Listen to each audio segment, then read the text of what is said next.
حضرت عائشہ کے بارے میں جیسے تھا کہ مطلب کہ ان کو طلاق نہیں ہوئی یا مطلب حضرت علی نے ان کو کچھ کہا نہیں، تو آپ نے کچھ ریفرنس دیے تھے اس میں، تو اس میں ایک آپ نے ریفرنس دیا تھا طلاق کا، جو کہ حضرت علی نے ان کو طلاق دے دی تھی، اپنے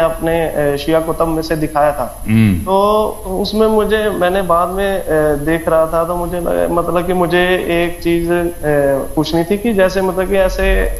خلیفہ کو اختیار ہوتا ہے کہ مطلب جیسے رسول اللہ کا یہ مطلب کہ شریعت کے انوسار تو دیکھا جائے کہ ان کا حق تھا رسول اللہ کا ان کو طلاق دینے کا، تو حضرت علی ایسے کیسے دے سکتے ہیں طلاق؟ وہ حدیث میں نے دکھا دی تھی کہ علی علیہ السلام کو رسول اللہ صلی اللہ علیہ وسلم نے اختیار دیا تھا، پیغمبر نے خود کہا تھا کہ میرے بعد آپ کو اختیار ہے کہ آپ جو آپ کی طاعت نہ کرے آپ اس کو طلاق دے دیں، اس میں وہ الفاظ تھے نا۔ جی میں